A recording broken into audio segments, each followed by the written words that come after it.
My dad's phone buzzed at dinner. The lock screen was a photo of him with a woman and two kids I'd never seen before. His phone lit up at the worst possible moment. We were all at the table. Mom, Dad, me, family dinner like every Tuesday. The buzz was loud, the screen was bright, and I was sitting right next to him. I saw everything. A woman with dark hair, two kids, a boy and a girl, and my dad, his arm around her waist, smiling bigger than I'd seen him smile in years. He grabbed the phone so fast he knocked over his water glass. Shoot. He mopped it up with his napkin, shoved the phone in his pocket, didn't explain. Who was that? I asked. The photo, on your phone.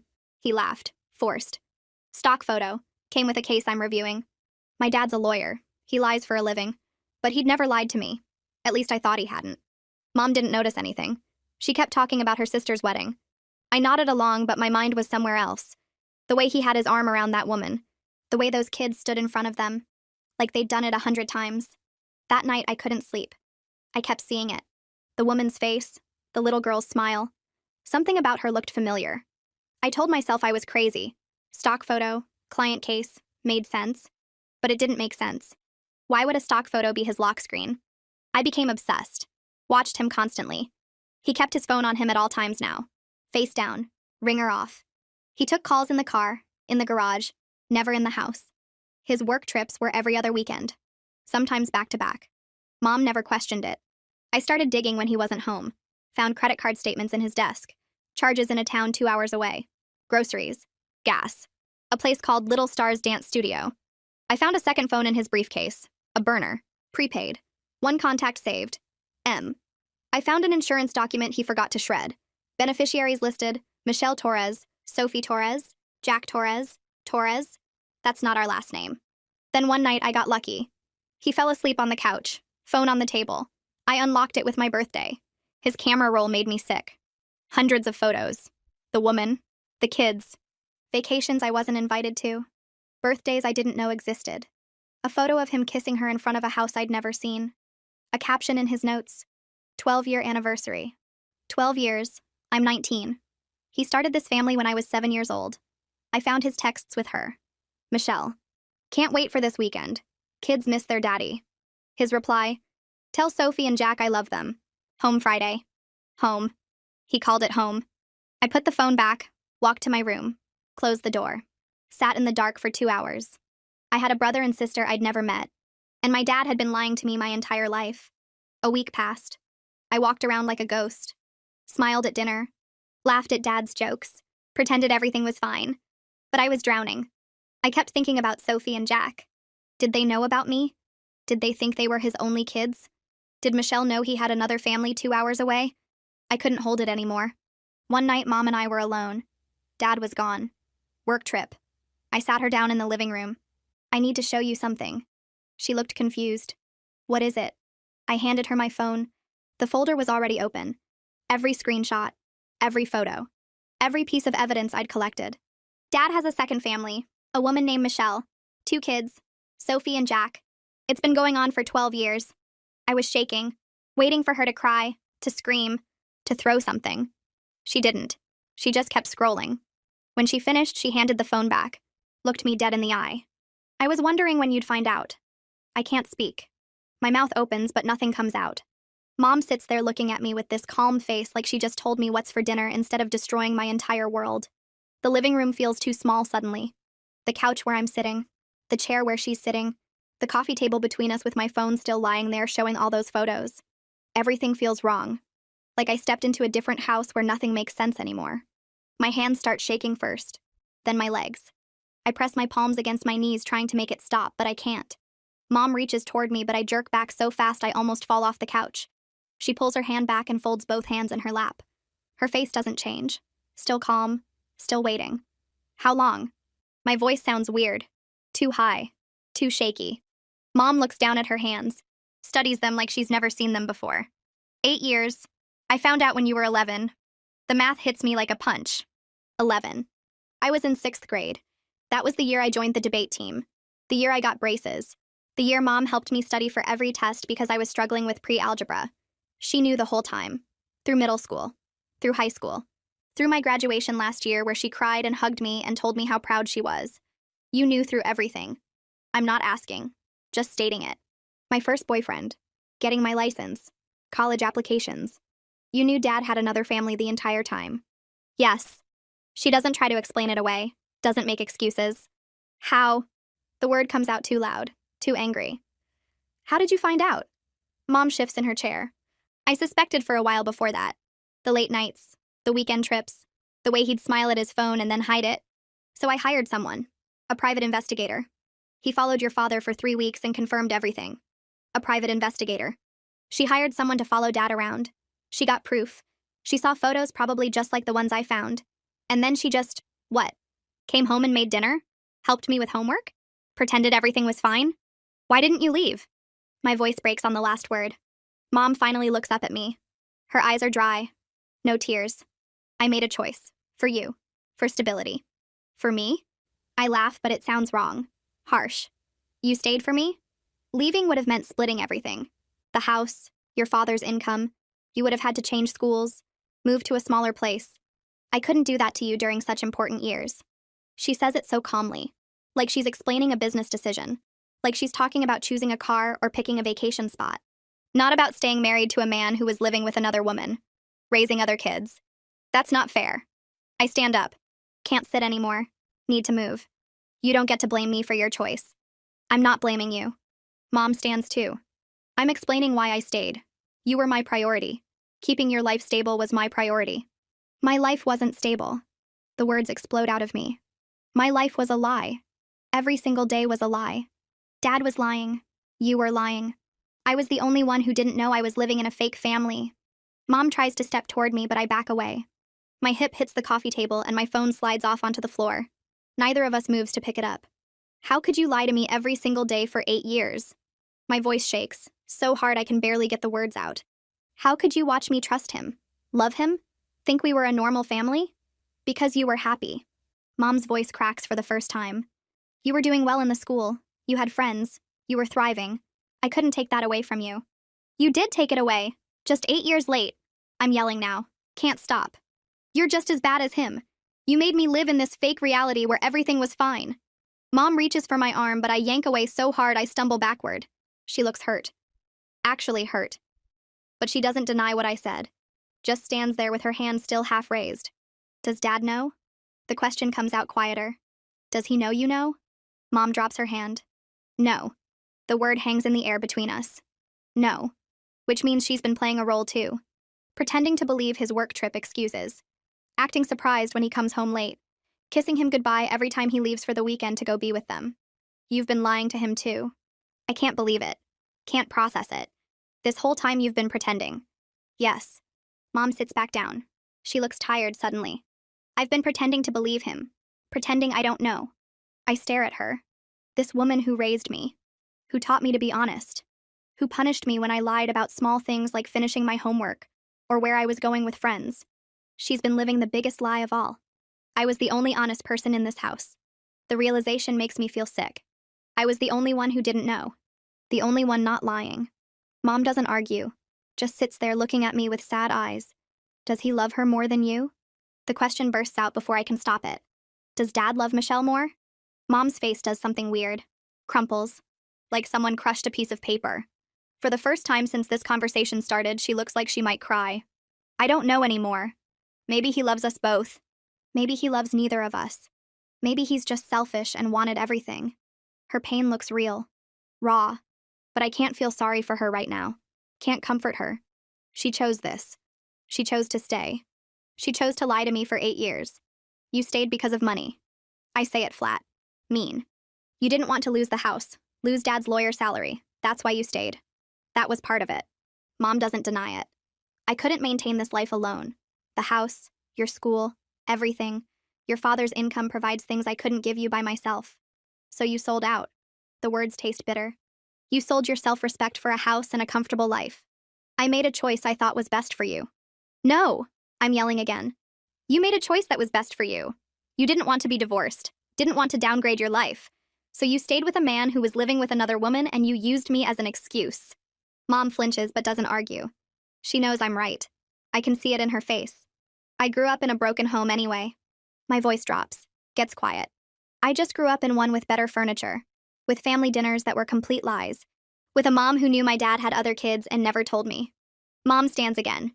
Please don't confront your father yet. I need time to figure out my next move now that you know. I laugh. Actually laugh. It sounds crazy even to me.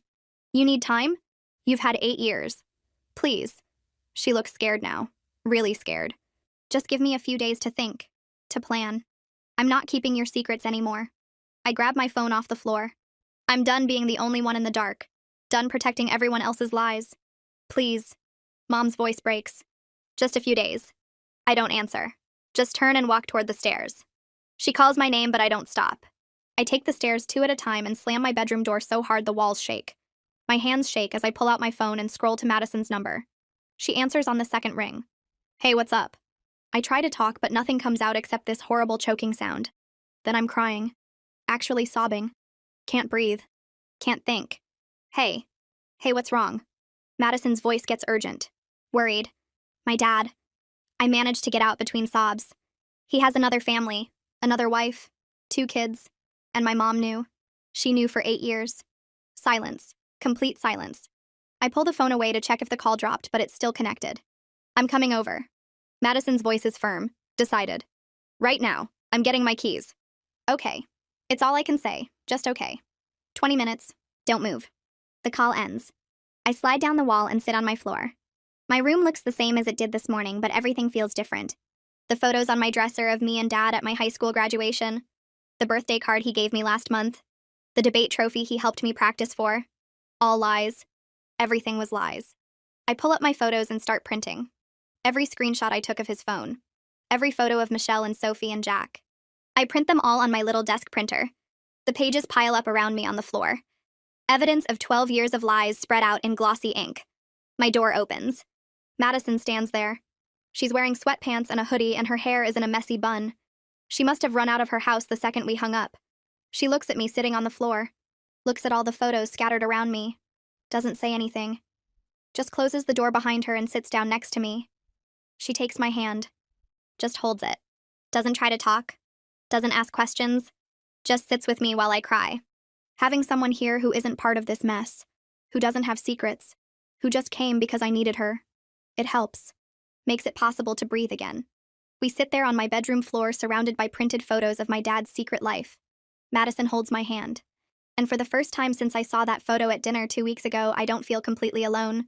We sit there for a while longer before I finally speak. The words come out rough, raw, like I haven't used my voice in days. I ask if she thinks I should meet them. Sophie and Jack. Madison doesn't answer right away. She squeezes my hand tighter. Then she says that's up to me, but they're real people. My half-siblings. I haven't let myself think about it like that. They've been names on documents, faces in photos, but they're actual kids. Sophie is 15, Jack is 10. They have lives and friends and probably no idea I exist. The thought makes my chest hurt. Madison says maybe I need more time to process everything before I decide anything. I nod, but I'm not sure time will make this easier. None. How do you process finding out your dad has been living 2 completely separate lives? That you have siblings you never knew about? That your mom knew and stayed anyway? Madison's phone buzzes and she checks it. Her mom is asking if I'm okay. Madison types back that we're talking. Then she looks at me and suggests something I wasn't expecting. She says her mom went through a bad divorce when Madison was in middle school. Really messy. Maybe talking to someone who's been through something similar would help. I don't want to tell more people about my family's mess. Don't want to sit in another living room and explain how broken everything is. But Madison's face is so hopeful, so worried. She just wants to help. I agree because I don't have the energy to argue. We go downstairs and find her mom in the living room. She's reading a book on the couch. Looks up when we come in. She can tell something is wrong immediately. Moms have that radar. Madison sits down next to her and I take the chair across from them. My hands won't stop shaking, so I sit on them. Madison tells her mom I'm going through something really hard and could use advice from someone who's been through a divorce. Her mom puts down her book, gives me this look that's kind and patient. She says she's happy to listen if I want to talk. So I tell her everything. Again. The photo at dinner. The investigation. Finding the second phone. The insurance documents. Michelle and Sophie and Jack. Confronting mom. Learning she knew for 8 years. It pours out of me and I can't stop. Her mom doesn't interrupt once. Just listens. Nods sometimes. When I finally finish, she's quiet for a minute. Then she says something that hits different from anything anyone else has said. She tells me my mom made a choice that a lot of people make when they find out about cheating, staying for money, for the kids, for stability. She says it's way more common than people want to admit, even if it's not healthy, even if it hurts everyone in the long run. I hate that this makes sense. Hate that there's a whole category of people who do exactly what my mom did, who choose comfortable lies over hard truths. Her mom explains that leaving a marriage is scary, really scary, especially when you have kids and you've built a whole life together. The money thing isn't just about being greedy, it's about survival, about not wanting to struggle, about being afraid of the unknown. But she also says that doesn't make it right. Doesn't mean my feelings aren't valid. I can be angry at my mom for lying even if I understand why she did it. The permission to be angry helps somehow. Makes me feel less guilty for hating what she did. Her mom asks what I want to happen now. The question stops me cold. I realize I don't actually know. Part of me wants to explode everything. Tell Michelle the truth. Meet Sophie and Jack. Watch Dad's perfect double life fall apart. Make him face what he's done to all of us. But another part of me wants to go back.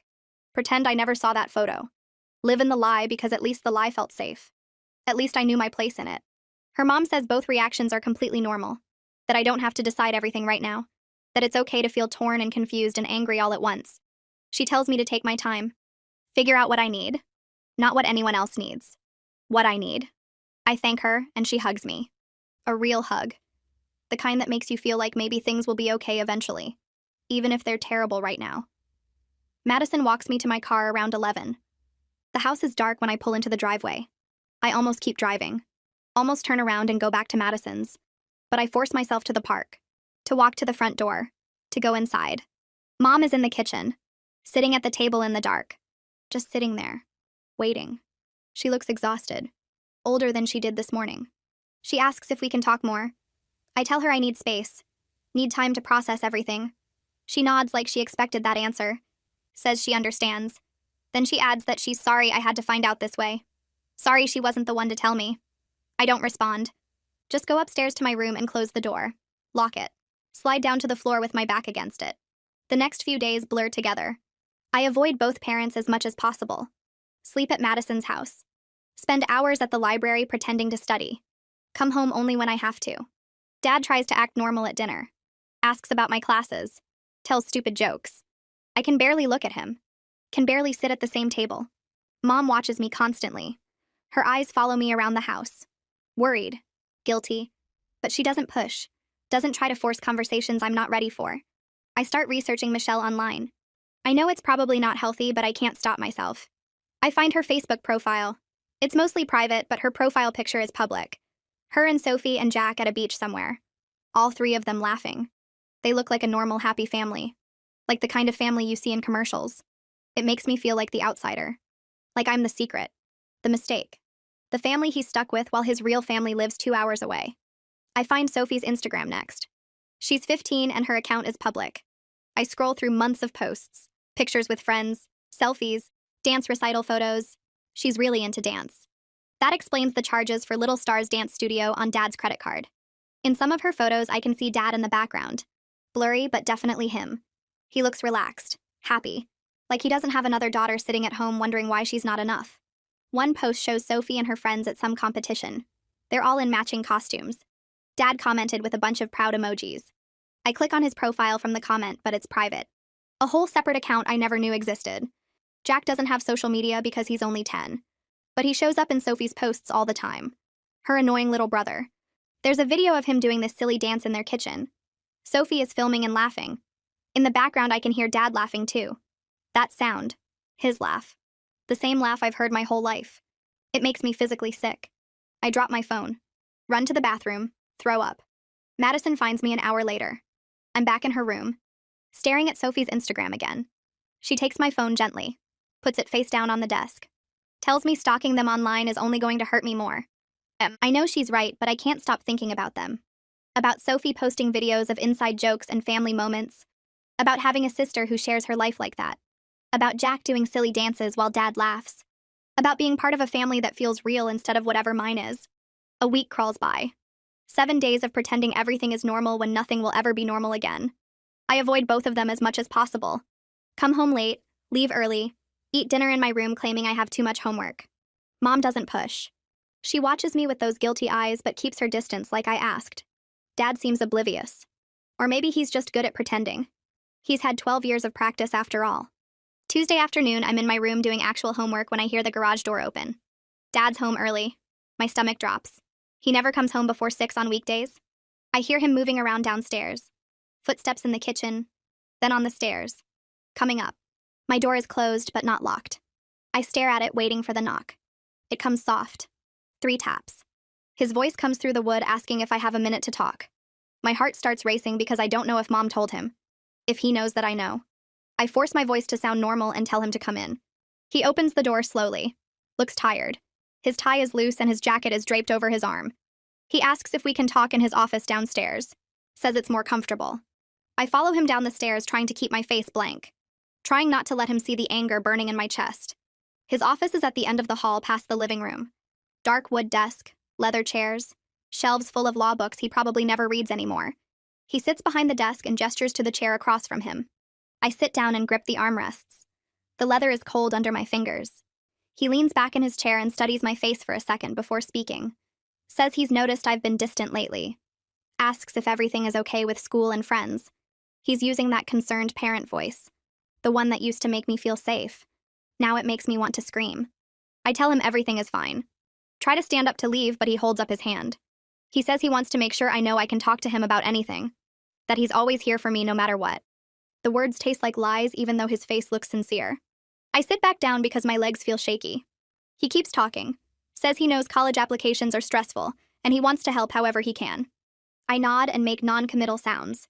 Then he mentions he has a work trip this weekend. Asks if I want to do something special next week. Just the 2 of us. Father-daughter time. Maybe that new restaurant I've been wanting to try. The casual way he lies about the work trip breaks something inside me. I've been holding it together for a week. Playing along with Mom's silent agreement not to confront him yet. But I can't do it anymore.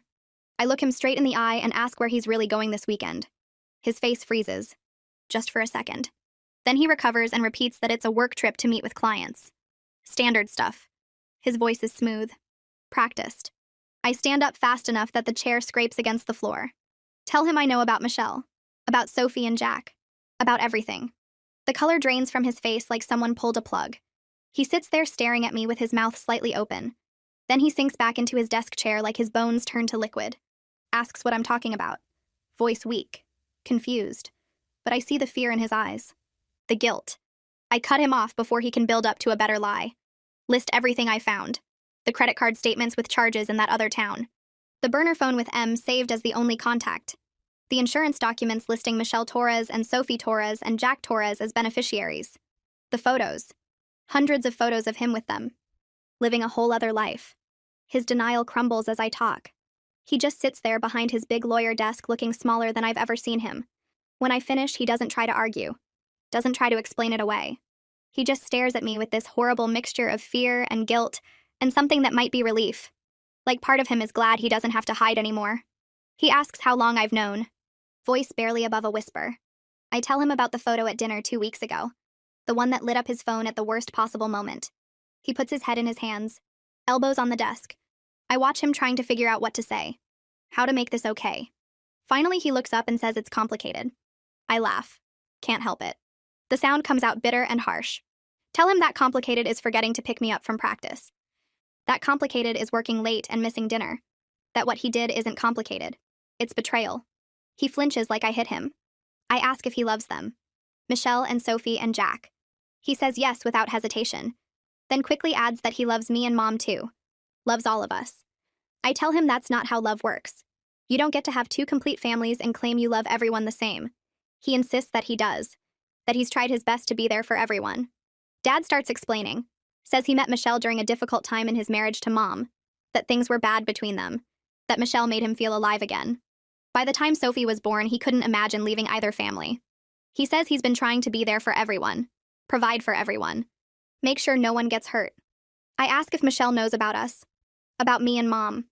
The silence that follows tells me everything. He can't even look at me. Just stares at his hands on the desk. A new wave of anger hits me. Michelle doesn't know. Which means Sophie and Jack don't know either. They think they're his only family. Just like I thought I was his only daughter until 2 weeks ago. We're all living in separate lies that he built and maintained. 3 different versions of reality that he keeps in neat little boxes. I tell him he's destroyed everything, that I don't know if I can ever trust him again, that every memory I have of him is tainted now because I don't know what was real. He starts crying, actual tears running down his face, reaches across the desk toward me, but I step back. He begs me not to tell Michelle, says it would destroy those kids, that Sophie and Jack are innocent in all this. They don't deserve to have their world fall apart. I realize he's more worried about protecting his other family than facing consequences with this one. More worried about Sophie and Jack than about me standing in front of him with my life in pieces. I turn and walk out of his office, leave him sitting there crying. Behind me, I hear Mom's voice. She's standing in the hallway. Must have heard everything. Her face doesn't look like my mom anymore. Something changed in the seconds it took her to walk from the hallway to Dad's office door. She moves past me without saying anything, opens the door, steps inside, closes it behind her with a soft click that somehow sounds louder than a slam. I stand there frozen for a second. Then I hear her voice. Low at first. Too quiet to make out words. I climb the stairs 2 at a time and shut myself in my room, put my headphones on, turn the music up as loud as it'll go. But I can still hear them through the floor. Mom's voice gets louder, sharp, cutting. Dad's voice rises to match hers. Words blur together into angry noise. I pull my knees to my chest and try to focus on the lyrics playing in my ears. The bass thumps. The singer screams about betrayal and broken promises. It almost drowns them out. Almost. Something crashes downstairs. Glass shattering. I flinch so hard I drop my phone. Mom's voice explodes into a scream. Not words, just rage. Pure and raw. I've never heard her sound like that. Never heard her raise her voice above annoyed. The yelling continues. Back and forth. Waves of anger crashing into each other. I check the time. 9:30. 10:15. 11. The sounds change. Footsteps pacing. A door slamming. More yelling, but farther away now. Like one of them moved to another room. Around midnight, everything goes quiet. The silence feels worse than the screaming. I take off my headphones and listen. Nothing. No voices. No movement. Just the hum of the air conditioning and my own breathing. I want to go downstairs. Check if they're okay. But my legs won't move. I'm scared of what I'll find down there. Scared of seeing Mom crying or Dad's face or the broken glass I heard shatter. I stay in my room. Lie in bed with my clothes still on. Stare at the ceiling. Don't sleep.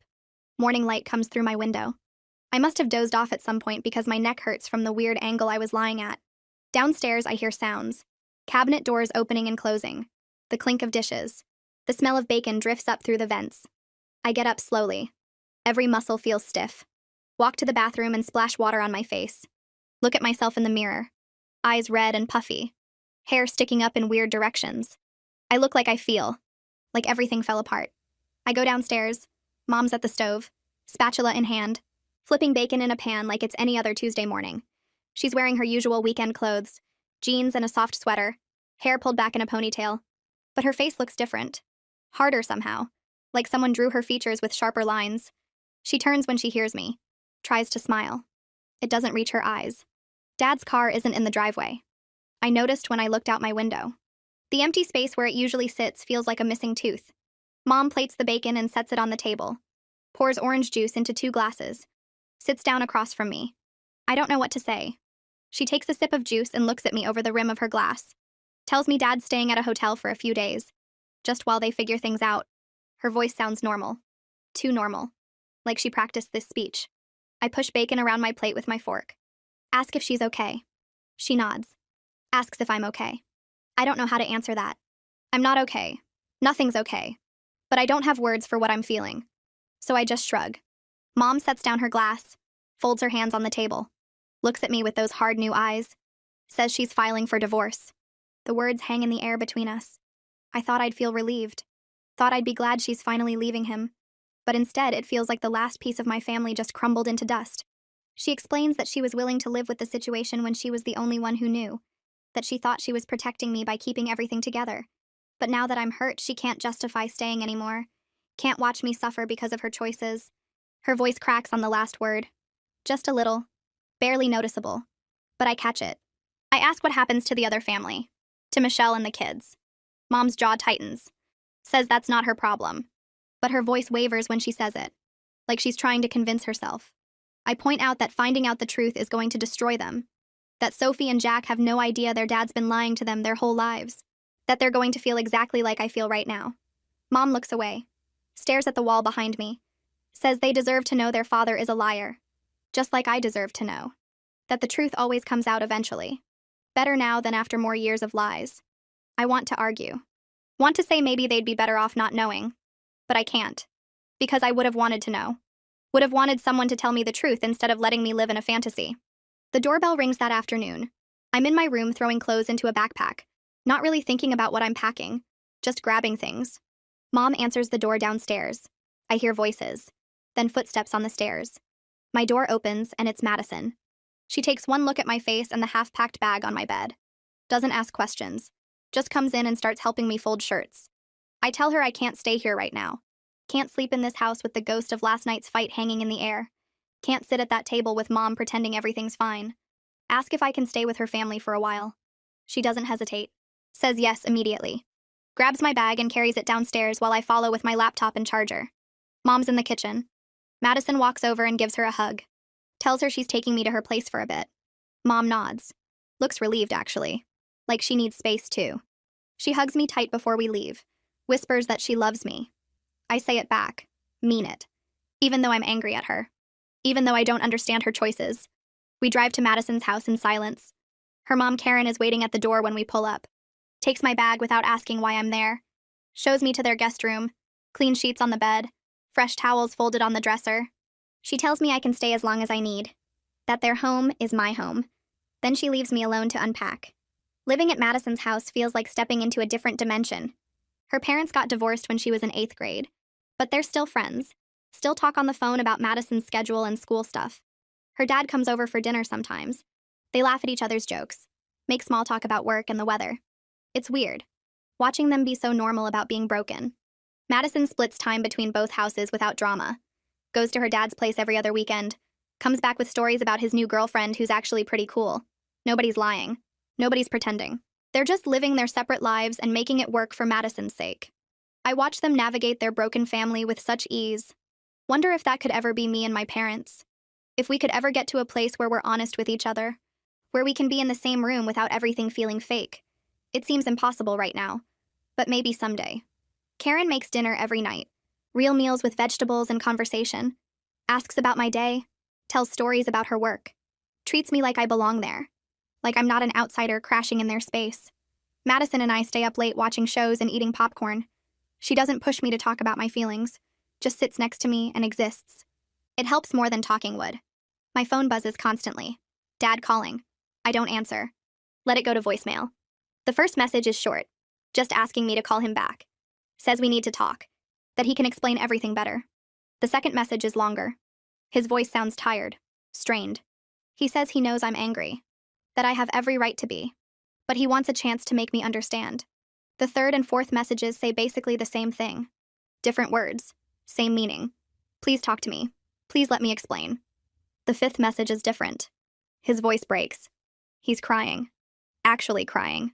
Begging me to call him back. Saying he can't lose me. That I'm his daughter and he loves me more than anything. That he made terrible choices but they weren't because he doesn't love me. I delete it halfway through. Can't listen to him cry. Can't hear him beg. It makes me feel guilty even though I'm not the one who did anything wrong. Madison finds me staring at my phone. Asks if I'm okay. I show her the voicemail count. 15 messages. She takes my phone and blocks his number. Says I can unblock it when I'm ready. But right now I need space. She's right. I need space to breathe without him filling it with words. Mom texts me 3 days after I moved out. Short message. Says Dad's lawyer sent divorce papers. That she hired her own lawyer. Someone she found through a friend at work. She says the divorce will be messy. Dad's assets are tied up with both families. The house, the cars, his retirement accounts.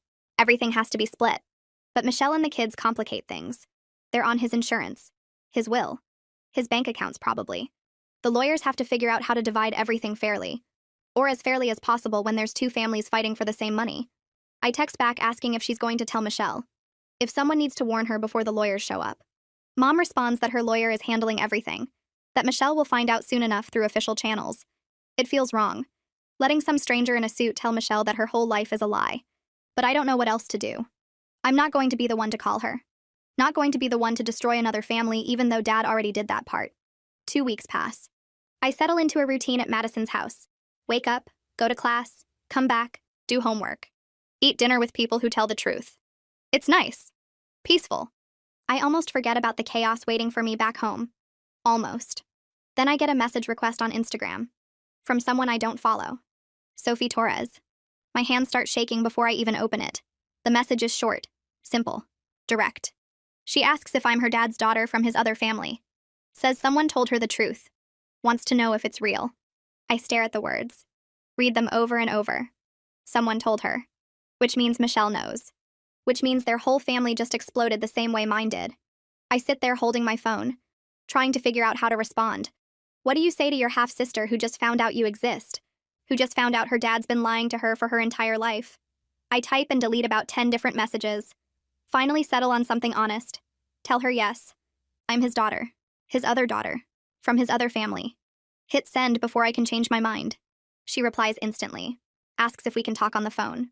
I give her my number. 5 minutes later, my phone rings. Unknown number. I answer. Her voice catches when she says hello. Young. Shaky.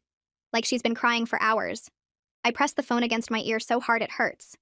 Neither of us speaks for a few seconds. Just breathing on both ends of the line.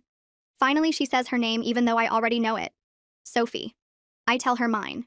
Another silence stretches between us. She clears her throat and asks if I'm really her sister. Half-sister. I say yes. She makes a sound that's half laugh, half sob. Says she didn't know I existed until 3 days ago. Her mom got a call from a lawyer about divorce papers. That's when everything came out. Michelle thought my dad was divorced from my mom years ago. Thought I was from some failed first marriage that ended badly. Sophie's voice breaks when she says her mom hasn't stopped crying. That she locked herself in her bedroom yesterday and wouldn't come out. That Jack keeps asking why everyone is sad and Sophie doesn't know what to tell him. He's only 10. Too young to understand that his whole life is a lie. I ask if she's okay, and immediately feel stupid, because of course she's not okay. Neither of us is okay. She says no.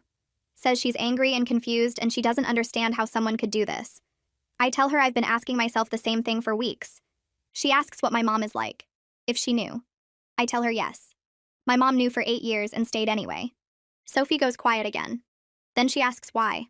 Why would my mom stay if she knew? I say I don't know. Money maybe. Fear. Mom said it was for me, but I don't believe that anymore. Sophie says her mom would never have stayed. That Michelle is the kind of person who tells the truth even when it hurts. I almost laugh because that's exactly what my mom isn't. We talk for over an hour and I learn things about my dad that feel wrong coming from someone else's daughter. Sophie says he helped her with algebra homework every Tuesday night. That he came to all her dance recitals at Little Stars. That he taught her how to ride a bike when she was 6. I tell her he did the same things with me. Tuesday dinners, school events, homework help. We're comparing notes on the same person living 2 completely different lives. She tells me about the beach trip they took last summer. I tell her about the camping trip we took the same month. We realize he was splitting his vacation time between both families, taking us on separate trips a week apart, planning everything so carefully that neither family suspected anything. Sophie starts crying again and says she doesn't know who he is anymore. That the dad she thought she knew wouldn't do something like this. I tell her I feel exactly the same way. That I keep looking back at every memory wondering what was real and what was performance. She asks if I hate her and Jack for existing. The question makes my chest hurt. I tell her no. That I'm angry at him. Not at her. Not at Jack. That none of this is their fault. She sounds relieved. Says she was scared I would blame them. That maybe I wouldn't want anything to do with them. I tell her honestly that I don't know what I want right now. That everything is too fresh and too raw. But I don't hate her. She asks if we could meet sometime. Maybe get coffee or something.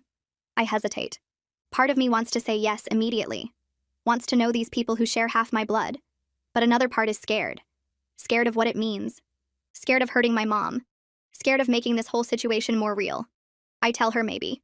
That I need time to process everything first. She says she understands. Before we hang up, she tells me she's glad I exist. Finding out she has a sister is the only good thing about this whole mess. I don't know what to say to that, so I just tell her to take care of herself. The call ends and I sit there staring at my phone. My hands are shaking. I feel completely empty. Like someone scooped out my insides and left nothing but a shell. But also lighter somehow. Like sharing this with someone who actually understands makes it less heavy. Madison finds me on her bedroom floor 20 minutes later. I'm still holding my phone, just staring at the wall. She sits down next to me and asks if I'm okay. I tell her about the call, about Sophie, about how she sounds exactly like me, lost and angry and trying to make sense of something that doesn't make sense. Madison listens without interrupting. When I finish, she says Sophie sounds like a good person, that we're both dealing with the same trauma from different angles. I nod because she's right. Sophie isn't the enemy here.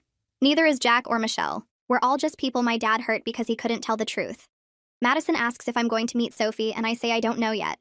That it feels too complicated. Too messy. She tells me I don't have to decide anything right now. That I can take as much time as I need. Karen knocks on the door and asks if we want dinner. I say I'm not hungry, but she insists I come down anyway. Says I need to eat something. We sit at their kitchen table and Karen makes spaghetti while Madison sets out plates. It feels normal. Safe. Like I can breathe here in a way I can't at home. After dinner, Karen mentions that she knows a good therapist. Someone who helped Madison's cousin through a rough patch. She writes down the name and number on a piece of paper. Daniela Lawson. Says I should at least think about it. That talking to someone professional might help me sort through everything. I take the paper and fold it into my pocket. 2 days later, I call the number. Daniela answers on the third ring. Her voice is calm and warm. She asks what brings me to therapy, and I give her the short version. Dad has 2 families. Mom knew and stayed. I just found out. Everything is falling apart. She doesn't sound shocked or judgmental. Just says she has an opening tomorrow afternoon if I want to come in. I say yes before I can change my mind. Her office is in a small building near the university. Comfortable chairs, soft lighting, plants in the corners. She's younger than I expected. Maybe 40. Dark hair pulled back. Kind eyes. She tells me to sit wherever I'm comfortable and I choose the chair by the window. For the first hour, I tell her everything. The photo at dinner, the evidence I found, confronting my mom, talking to Sophie. She listens without interrupting. Takes a few notes, but mostly just pays attention. When I finish, she says my feelings are valid. That what happened to me is a betrayal on multiple levels. That I'm allowed to be angry at both my parents for different reasons. I ask if she thinks I'm a bad person for talking to Sophie, for being curious about my half-siblings. Daniela shakes her head. Says curiosity is natural. That Sophie and Jack are victims too. That having a relationship with them doesn't mean I'm accepting what my dad did or betraying my mom. I'm allowed to be curious. Allowed to want to know them. Over the next few weeks, I see Daniela twice a week. We work through layers of anger and hurt I didn't know I had. She helps me understand that my mom's choice to stay wasn't really about me. That mom stayed because she was scared of being alone, scared of losing financial security, scared of what people would think, and she used me as an excuse, as justification for a choice she made for herself. This realization makes me angry at her in a new way. Not because she stayed, but because she lied about why. Because she made it seem like she was sacrificing for me when really she was protecting herself. Daniela also helps me work through my feelings about Sophie and Jack. She points out that they didn't ask to be born into this situation any more than I did. That they're dealing with the same confusion and pain. That getting to know them doesn't erase what happened, doesn't make it okay. But it might help all of us feel less alone. One evening, I'm in Madison's room doing homework when Karen calls up the stairs. Says someone is at the door for me. My stomach drops because I know who it is before I even go downstairs. Dad's car is in the driveway. I can hear his voice through the door. Karen is standing in the doorway blocking him. Her arms are crossed, face stern. He's trying to explain that he needs to see me, that we need to talk. Karen tells him firmly that I'm not ready to see him yet, that I'll reach out when I'm ready. He argues, says he's my father and he has a right to talk to me. Karen doesn't budge, tells him that I'm an adult and I get to decide who I talk to. That showing up uninvited isn't going to help his case. He tries again, but Karen just starts closing the door. Says if he doesn't leave, she'll call the police. He finally walks back to his car. Sits there for a minute like he's thinking about coming back. Then drives away. Karen closes the door and locks it. Turns to me and asks if I'm okay. I nod even though my hands are shaking. Madison appears at the top of the stairs. Looks at her mom and grins. Says she's scarier than she looks. Karen smiles and says someone has to protect the people who need it. I go back upstairs feeling grateful and exhausted. Grateful that Karen stood up for me when I couldn't stand up for myself. Exhausted from the constant weight of everything falling apart. Mom's phone call comes 3 days later while I'm in the middle of helping Karen fold laundry. Her voice sounds tired and flat when I answer. She tells me the divorce is getting messy because Dad's assets are tied up with both families. His lawyer is arguing that he has financial obligations to Michelle and the kids that need to be considered. Mom's lawyer is fighting to get her fair share of everything. She lists off numbers and percentages that make my head spin. Half of his retirement fund. Equity in 2 houses. Child support calculations that somehow involve 3 kids across 2 families. I press the phone harder against my ear and sit down on Karen's guest bed. Mom says Dad's lawyer is trying to paint him as a man who made mistakes, but has been supporting everyone financially for years. Her lawyer is arguing that mom deserves compensation for 12 years of lies and emotional distress. The whole thing sounds like a business negotiation instead of the end of a marriage. I ask mom if she's spoken to Michelle, and there's a long pause. She says no, they've only communicated through lawyers. Mom admits she feels guilty about Michelle finding out this way. But she's also angry that Michelle got to live in ignorance while mom knew the truth for years. Her voice cracks a little when she says it's a mess of competing hurts and nobody wins. I tell her I'm sorry this is happening, and she thanks me before hanging up. Karen appears in the doorway and asks if I'm okay. I nod, even though I'm not sure. My phone buzzes that night with a text from Sophie. She sent 3 pictures of her and Jack when they were little. The message says she thought I might want to see them. In the first photo, they're at a park with Dad pushing Jack on a swing. Sophie is maybe 8 and Jack is tiny, probably 3 or 4. Dad looks genuinely happy with his head thrown back laughing. The second picture shows them feeding ducks at a pond. The third is a selfie Sophie took with Dad making a silly face behind her. I stare at the photos for 10 minutes before I open my own camera roll. I scroll back years until I find similar pictures. Me at a park with Dad, me feeding ducks, me taking selfies with Dad making the same silly face. I send them to Sophie without any explanation. She responds immediately with 3 shocked emojis and then types out that the photos look almost identical. Same poses, same expressions, same dad living the same moments with different kids. We text back and forth for an hour comparing our childhoods like we're solving a puzzle. She tells me about the time Dad taught her to ride a bike, and I tell her about the time he taught me. Same patient voice, same running alongside until we got our balance, same proud smile when we finally did it alone.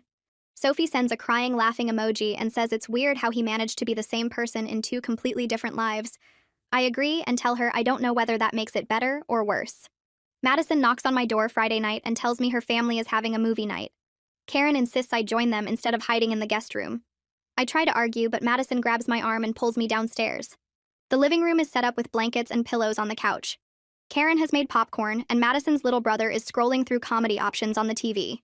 They settle on something silly with stupid jokes and physical humor. For 2 hours, I almost forget about my imploding family. I laugh at the dumb scenes and steal popcorn from Madison's bowl. Karen makes comments about the terrible acting, and Madison's brother keeps pausing to explain jokes nobody asked about. When the movie ends, Karen turns off the TV and looks at me. She says healing isn't linear, and it's okay to have moments of normalcy mixed with the grief. Sometimes you need to laugh at stupid movies and eat too much popcorn. Sometimes you need to cry and be angry. Both are part of getting through hard things. I thank her and mean it. I decide to meet with Dad after a month of avoiding him. The decision comes suddenly one morning when I'm eating breakfast and realize I can't keep running forever. I text him and ask if he wants to meet at a coffee shop downtown. He responds in 30 seconds saying yes and asking when. We agree on Saturday afternoon. I spend the next 2 days feeling sick about it. Madison asks if I want her to come with me, but I say no. This is something I need to do alone. The coffee shop is busy when I arrive, and Dad is already sitting at a corner table. He looks terrible, like he hasn't been sleeping or eating properly. His shirt is wrinkled and he's lost weight. He stands up when he sees me, and I can tell he wants to hug me, but I sit down quickly. He sits back down and immediately starts apologizing. His words tumble out fast and desperate, trying to explain his choices and how things got so complicated.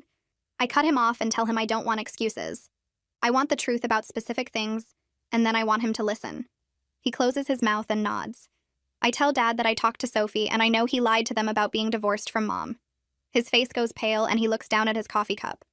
He admits he kept digging himself deeper into lies because he didn't know how to tell the truth. Each lie required another lie to cover it up. He says by the time Sophie was old enough to ask questions, he'd already built this whole story about his first marriage ending badly.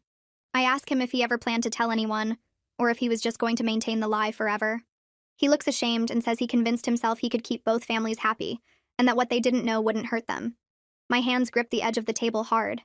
I tell him that's the most selfish thing I've ever heard, that his lies hurt everyone involved, that Sophie and Jack are devastated, that Michelle is destroyed, that Mom wasted years pretending, that I can't trust anything about my childhood anymore. He agrees and says he knows he destroyed multiple families with his choices. His eyes are wet, but I don't feel sympathy.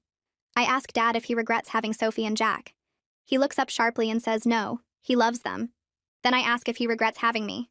He looks horrified and says of course not. I point out that he can't have it both ways. Either he regrets the situation or he doesn't regret any of us. But his actions hurt all of us regardless of what he feels. He opens his mouth and closes it several times without saying anything.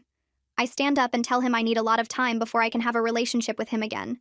He nods quickly and says he understands. Then he asks if I'll keep talking to Sophie. I tell him that's between me and Sophie and it's not about him anymore. He looks like I slapped him but doesn't argue. I leave the coffee shop without looking back. Sophie and I start texting regularly after that. She tells me about her dance competitions and how she's trying out for the advanced team. I tell her about my college plans and my friends. We avoid talking about Dad most of the time and just get to know each other as people. She sends me videos of her dance routines and I send her pictures of places around town. She tells me about her favorite classes and I tell her about mine. Jack appears in some of her videos in the background being annoying, and she complains about him the way sisters do. I tell her about Madison and she says it sounds like I have a good best friend. The conversations feel strange but also right. Like we're building something new that isn't about Dad or the mess he created. Just two people who happen to share DNA trying to figure out if they can be friends. 3 months crawl by before the divorce papers arrive at Mom's lawyer's office with the judge's signature. She gets the house and 50% of Dad's retirement accounts plus half the value of his law practice. The settlement agreement lists every asset down to the furniture and dishes. Dad has to pay child support for Jack until he turns 18. Alimony to Michelle for the next decade. Spousal support to Mom for 5 years. His comfortable 6-figure lawyer salary now splits 3 ways, and I know from Mom's lawyer that he's already complaining about money. He moved into a small apartment near his office and drives a used car instead of the BMW he loved. The financial pressure is real and immediate, and part of me feels satisfied watching him struggle with the consequences. Mom signs the final papers on a Tuesday afternoon and calls me from the lawyer's office. Her voice sounds different. Lighter. Like she's been holding her breath for years and finally let it out. She comes home that evening and makes dinner for the first time in weeks. Real dinner with vegetables and everything. We sit at the kitchen table, just the two of us, and she pushes food around her plate before looking up at me. She says she's sorry for lying all those years. That she should have left when she first found out about Michelle and the kids. That she was scared of being alone and worried about money, and used me as an excuse to stay when really she was protecting herself. Her eyes fill up, but she doesn't cry. I tell her I'm working on forgiving her, but I'm not there yet. That it still hurts knowing she chose to pretend instead of dealing with the truth. She nods and says she understands. That she'll wait as long as it takes for me to trust her again. I move back home 2 weeks after the divorce finalizes. Madison helps me pack my stuff from her guest room and her mom hugs me goodbye and makes me promise to visit. Living with Mom feels strange at first because we're different people now than we were before everything exploded. We talk more. Real conversations instead of surface-level small talk about school and weather. She tells me about her fears when she first discovered Dad's other family. How she almost left but convinced herself staying was better for me. How she regrets wasting years in a fake marriage. I tell her about my therapy sessions with Daniela, and how I'm learning to separate my anger at Dad from my feelings about Sophie and Jack. How talking to Sophie helped me realize they're victims too. Mom listens without interrupting and admits she never thought about how Michelle's kids were affected. We're building something new between us. Something honest. Sophie texts me one morning asking if I want to meet in person. The message sits on my phone for an hour before I respond. Part of me is terrified to see her face to face instead of through photos and videos. But another part needs to know if we can actually be sisters instead of just two people who share DNA. I text back yes, and we spend the next 3 days figuring out logistics. We agree on a restaurant halfway between our towns. Some chain place with booths and mediocre food. The drive there takes 90 minutes and my hands shake on the steering wheel the entire time. I park in the lot and sit in my car for 10 minutes trying to calm down. Then I see her standing near the entrance looking at her phone and I recognize her immediately. Same dark hair as Dad. Same way of standing with one hip cocked. I get out of the car and walk toward her and she looks up and our eyes meet. The first few minutes are painfully awkward. We hug, but it's stiff and weird. We get a table and order drinks and stare at our menus without really reading them. Then Sophie makes a joke about how this is the strangest blind date ever, and I laugh so hard I snort. The tension breaks and we start talking for real. She tells me about her dance team and how they placed second at regionals. About her best friend who's boy crazy and drives her nuts. About Jack being annoying but also sweet. I tell her about Madison and college plans and how therapy is helping me process everything. We talk for 3 hours straight through lunch and coffee refills. The waitress keeps checking on us, and we keep ordering things we don't really want just to stay longer. I notice she has Dad's sense of humor, the way she makes sarcastic comments and timing her jokes perfectly. But she also has this stubborn streak that reminds me of Mom. Jack is with Michelle today, but Sophie shows me videos on her phone. Him doing a silly dance. Him trying to do a backflip and failing. He seems like a good kid. Goofy and energetic. Before we leave the restaurant, Sophie asks if we can do this again. Maybe in a few months when things settle down more. I say yes without hesitating. She tells me Michelle is still really hurt and angry about everything. She's going to therapy too and trying to figure out how to co-parent with Dad now that the truth is out.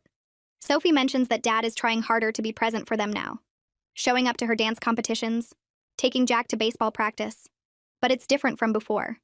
like he's trying to prove something instead of just being their dad. She says it feels forced and uncomfortable.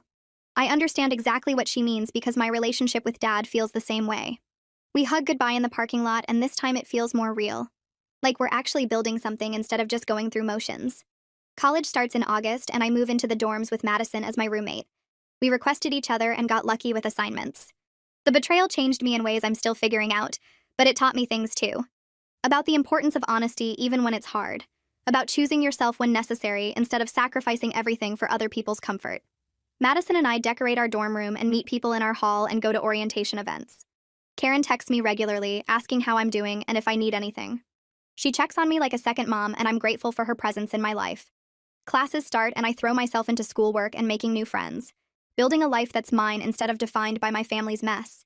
6 months after everything fell apart, I'm in a different place than I was at that Tuesday dinner table when Dad's phone lit up. Sophie and I text every few days, and we're planning another meetup for Thanksgiving break. Mom and I are rebuilding trust slowly through honest conversations and shared dinners. Dad and I talk occasionally, but it's surface-level stuff about school and weather. He asks if I need money or help with anything. I keep him at arm's length because I don't know if we'll ever get back what we lost. Maybe we won't.